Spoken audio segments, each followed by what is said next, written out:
Hey guys, in this video, we're going to continue with our learning of argumentation. Specifically, we're going to be learning about the aims and goals of argumentation. In other words, no matter the form that your argumentation takes, you're going to have certain objectives, certain goals, certain aims.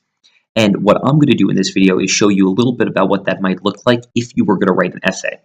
Now, let me say, even if you're not going to write an essay, which of course is perfectly fine, these are going to still be your shared aims. They just might take a little bit of a different form. So first, guys, I want you to just look over here to this sheet, Argument Writers Aim Towards Goals Such As. And I just want to show you kind of how this sheet is laid out relative to sort of the writing and the essay itself. First, I want you to see that we're going to be moving left to right and top to bottom. In other words, hook the reader is first, show your understanding of the topic's context is second, make a claim is third, so on and so forth. In other words, we have these mini lessons where I share with you like tools for your toolkit, and I say, here's 5 things, pick 2, something like that. This is not really like that. This is more like one of those mini lessons where it's sort of step 1, step 2, step 3, a little bit more sequenced, a little bit more sort of clearly and concretely laid out. So let's go ahead and get to it. I'm going to be working sort of back and forth between this sheet to the screen, or to the right of the screen, and the essay written by Kaz Nihak over here to the left. Kaz Nihak, of course, one of the famed authors and thinkers of the 21st century.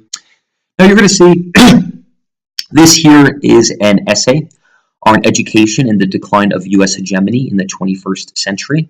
Hegemony is a word for like dominance, but kind of like singular dominance. Think about like the Chicago Bulls in the 90s, basically. So let's start here. The very first thing that we're going to be looking at, guys, is hooking the reader.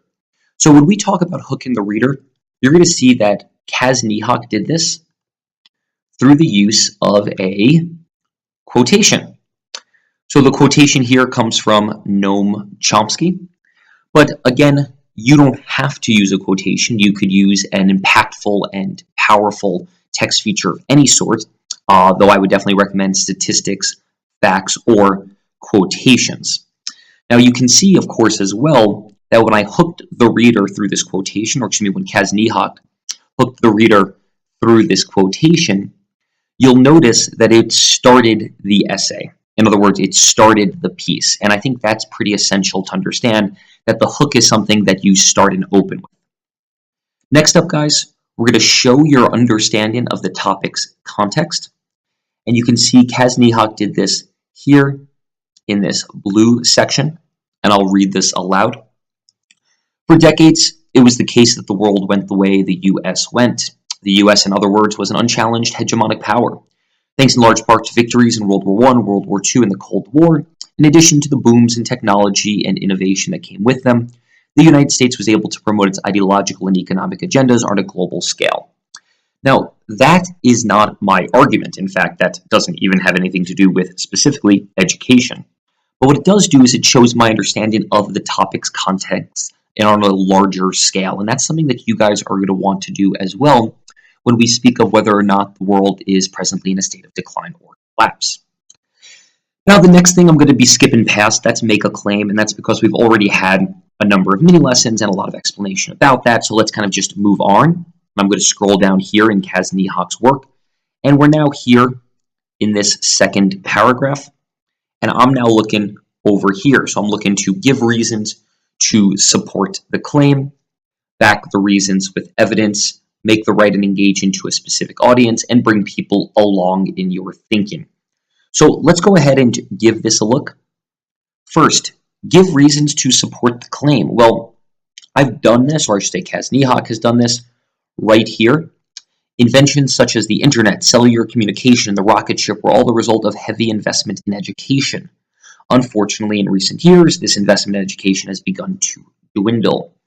So this here is a reason to support the claim. It can also be thought of as a subclaim. Now, my next responsibility, of course, in any sort of form of argumentation is to back the reasons with evidence. Evidence, guys, as we know, is just a synonym for text features. So again, this can be something like a quotation, an anecdote, a fact, a statistic. All of that would be totally fine. The reason that I don't share vocabulary is because our entire piece, again, no matter what form argumentation it takes, should sort of just be peppered with vocabulary relevant to the topic.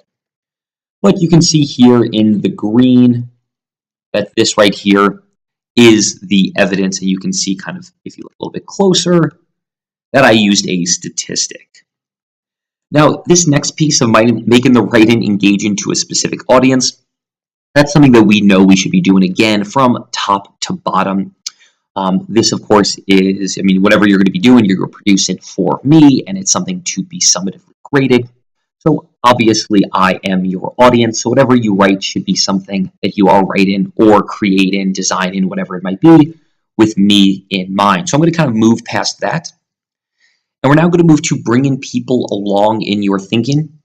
The way to really think about that, guys, is that's reasoning, right? You know what reasoning is. We've had multiple lessons on reasoning as sort of part of that CER model, as that part that is both maybe the most important but also the most challenging.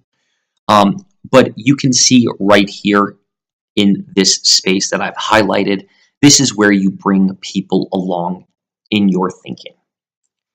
Now, I'm going to continue on, and what we are going to do is we're going to go ahead and we're going to take a look now further down at the counter argument. And the counter argument, of course, is where we acknowledge other perspectives. Oh, you know what? Let me hold up just 1 second. Wait up.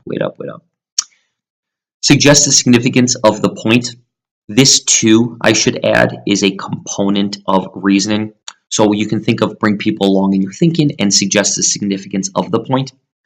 You are accomplishing both of these aims when you present reasoning. So you don't have to think of them as necessarily separate. We have reasoning, which is going to serve as something to help us with both of these aims.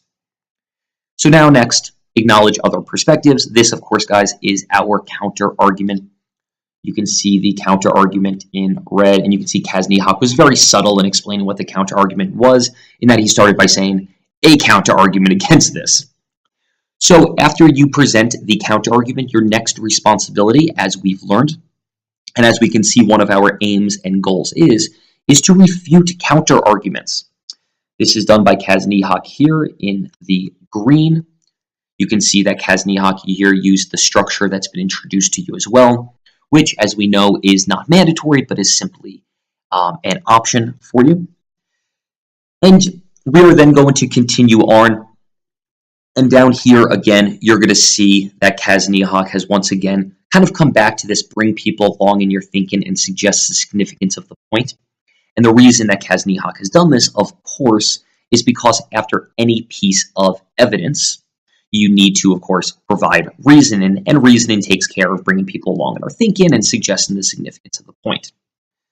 Now, the final thing that Kazniak did here, which I am going to point out to you, is, give me 1 second, there we go, okay, is Kazniak here now goes into the conclusion piece, and it's in this conclusion piece that Kazniak is seeking to stir empathy and move the reader to action. In this case, it's not so much to action, though in your piece, it certainly should be. And the reason that it certainly should be, of course, is because, as we've spoken about, identifying that the world is or is not in a state of collapse, identifying the problem ultimately is the first step in trying to solve that problem. So compelling people to go do something and compelling